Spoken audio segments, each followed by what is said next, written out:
Thank you for taking some time for yourself.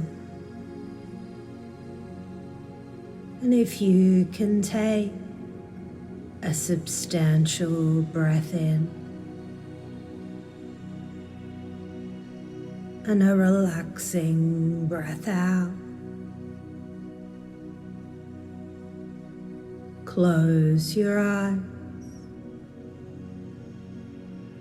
and sink into this experience.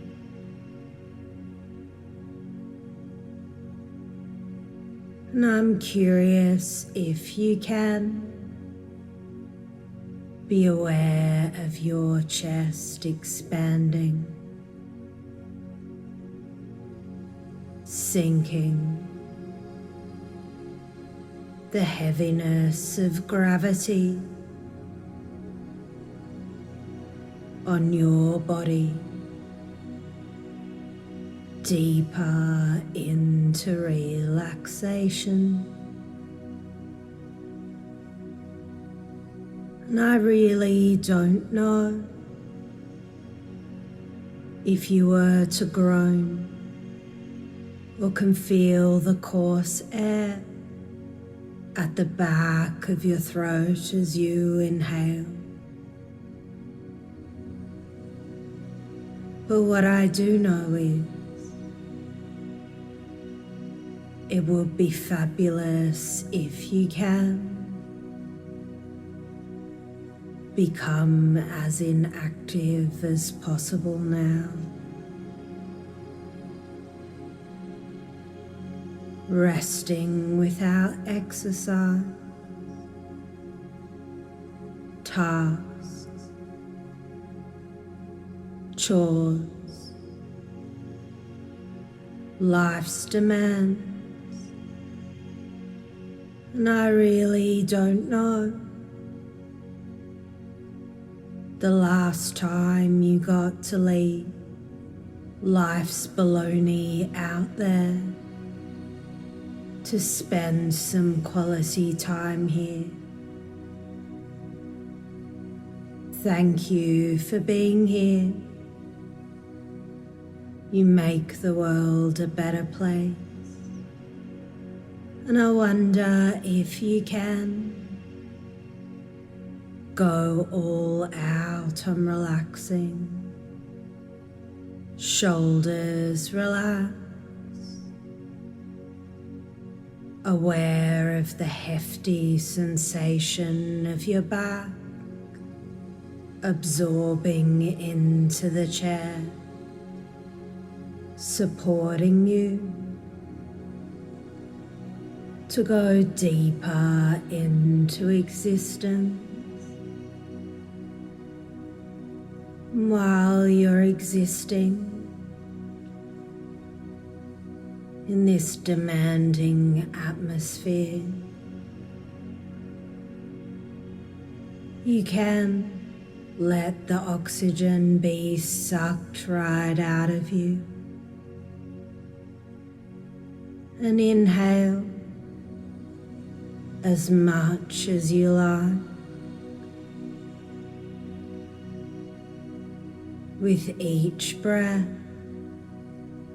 and maybe you already know, with each breath you consume about 9.5 tons of air each year. And that's about 740 kilos of oxygen.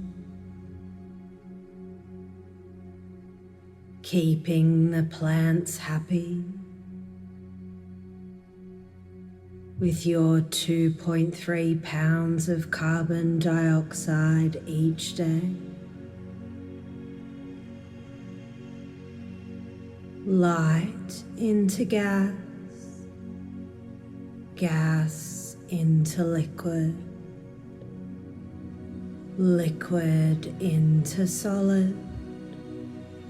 No, I'm not sure you're aware how special you are. You've lowered your heart rate, blood pressure, slow down your breathing without me asking that of you. That's how special you are. And in a Harvard study, it showed that just relaxing changed more than 1,500 genes in a few weeks. And you have just influenced your gene expression in measurable ways. And a wise man once said, "May the force be with you always." Or maybe it was mind over matter.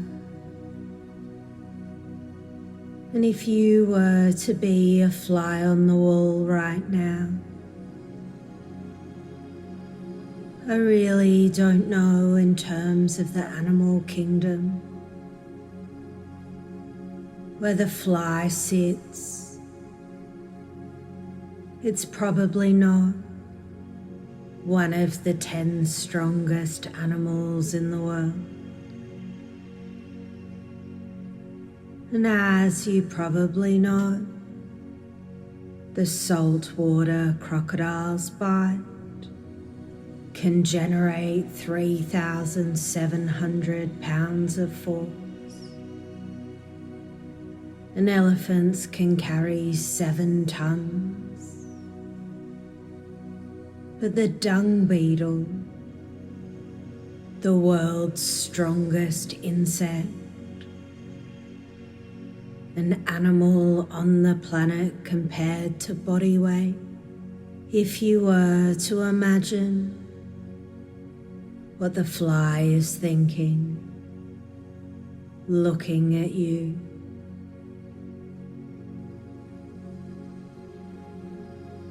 I wonder if it would say, "There's the most magnificent creature in the universe, the human species, the ones that dominate nature."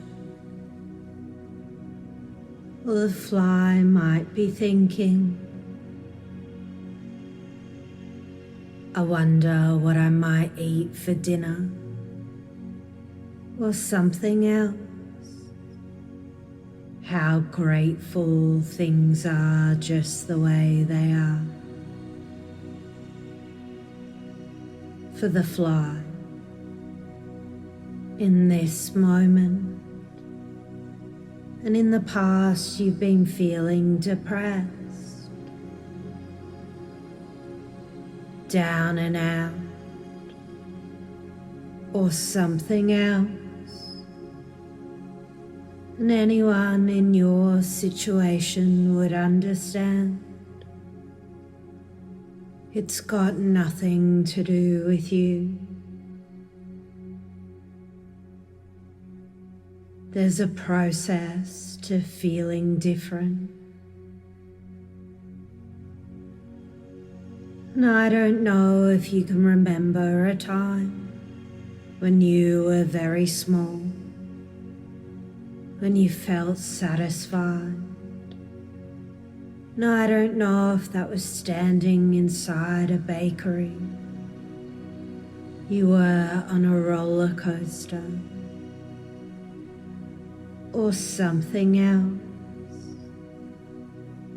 And if you don't have a time, just make one up. Thinking like a small, satisfied child now.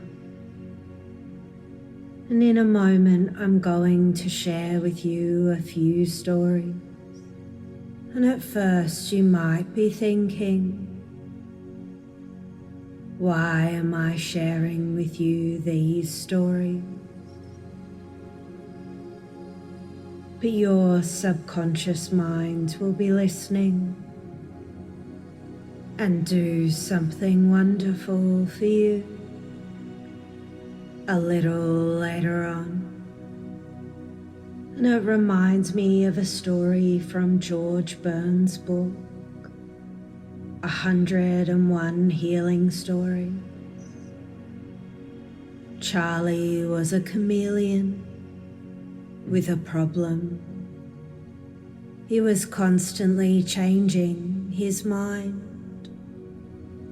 At first, he couldn't make up his mind to get out of bed.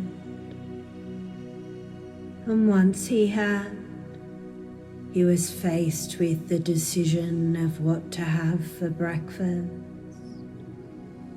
and when and where and who he would eat with. So many decisions, so complex. He began to dread the day ahead, and with each changing emotion, he would change in colour. When he was angry, he would turn bright red. Cool, he would turn blue. And excited, a fluorescent yellow. And doing nothing wasn't the bad part. His indecision made him feel despondent, and he would turn deep blue. And Charlie thought he needed help, but deciding who to ask was another thing. Just when he almost decided he felt good, he almost made a decision that he didn't decide. And as soon as he thought of an animal friend, he would then think of another. He got his feet out the front door, but didn't know which way to go. If he looked to the right, he changed his mind to the left. "What are you doing?" asked the giraffe. Charlie explained his problem. "You need to stand tall like me. Look ahead. Don't get caught up in things." He started to walk like the giraffe, but still didn't know where to go. And the hyena laughed and told him he looked silly. He was humiliated and turned purple. Charlie kept walking and bumped into a gorilla. He didn't notice the gorilla and apologized and turned bright green. "Not many people notice me," responded the gorilla. Charlie explained his problems. She listened with her soft eyes, her empathetic way. "You go your own way, Charlie." His skin glowed with fluorescent yellow confidence. But then doubt set in, and the cheetah explained, "You need to watch. Set your sights on something, and then go for it." And the owl listened patiently and explained, "There's an old saying in the jungle. The leopard can't change its spots. And all the animals in the kingdom cannot change colour. They are what they are and always will be. But you are unique and special. Out of all the animals in the world, you are the only one who can change its colour. Know your strengths. Be proud of them. And all the way home, Charlie practiced changing colour. It was so much fun he forgot to change his mind. He even decided what to eat before he got home, and he fell into a comfortable sleep. Of course, he couldn't see what colour he was while he was asleep, but he knew it was a nice one. And it reminds me from the book The Knowledge Illusion by Stephen Solomon and Philip Fernbach. The AI vacuum cleaner, a Roomba. It has 2 wheels that operate independently. But this vacuum cleaner is an artificial intelligence vacuum cleaner. Maybe you've seen it. If it's about to encounter a wall, it turns away from it. But it doesn't have a master plan. It just spins its wheels in a different direction. Its sensors and controllers each do their thing without knowing what else is going on. And each part does something simple but effective. And the result of the larger whole does something rather impressive. It vacuums your floor. And we all have patterns we aren't even consciously aware of. How we brush our teeth, dry ourselves when we step out of the shower, how we drink water, use our mobile phones, how we demonstrate affection or enjoy how we feel when we like something. And all of these patterns do something rather impressive. They make you you.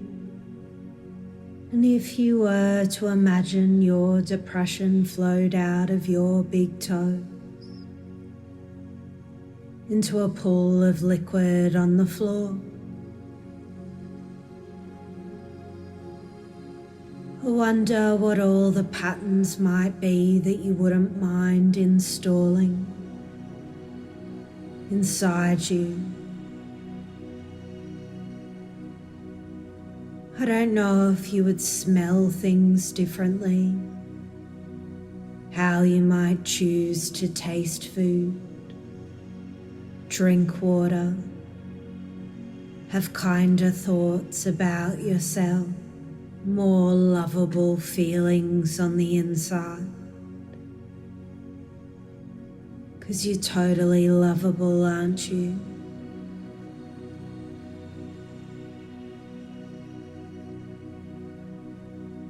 No, I don't know if you'll have sensations, feelings, layers of emotions. But what I do know is depression has a pattern, and it's different for everyone.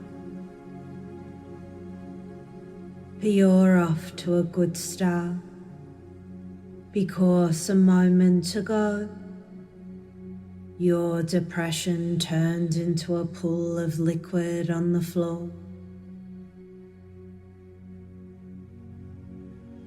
And the fact is, you can't control the liquid on the floor.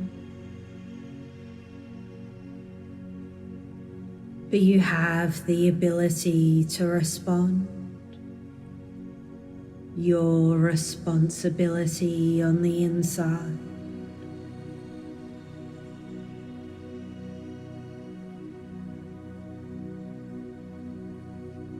How you go about responding Because as you probably know, the quality of your focus, focusing on what's right, noticing what's right, the direction of your focus is on the present moment or the future. That orientation increases the success rate of your recovery. And as you probably also know, a gratitude journal, writing down 3 things you're grateful for each day. And I don't know if it was you easily found a car parking space, someone held the door for you, you found a great movie to watch.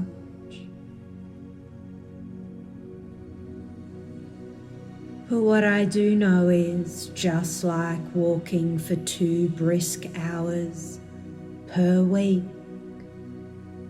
of brisk walking can lower the risk of depression when compared to no activity. And I'm not making this stuff up.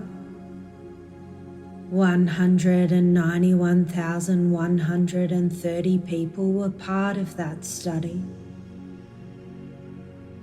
And that's more than 2 million people years.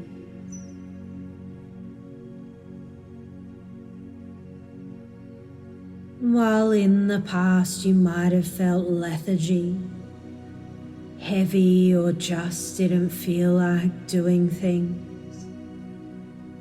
or something else, while your depression is a pile of liquid on the floor, you have a brief moment to adjust.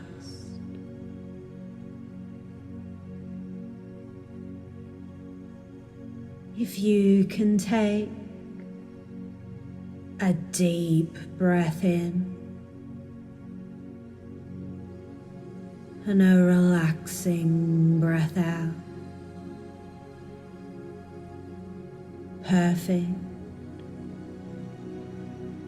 Maybe in the past that pool of liquid on the floor would bleed itself into the present moment.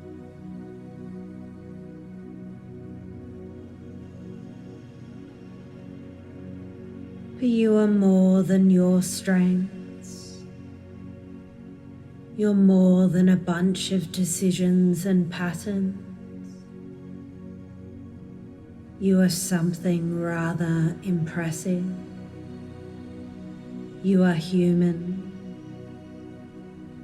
And a wise man once said the most exciting breakthrough of the 21st century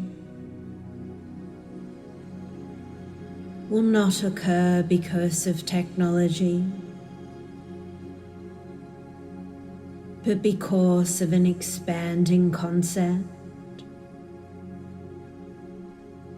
of what it means to be human. And I wonder what your new patterns will be, how you choose to feel when you brush your teeth, drink water, or go about your day in positive ways, all the way down to the cellular level.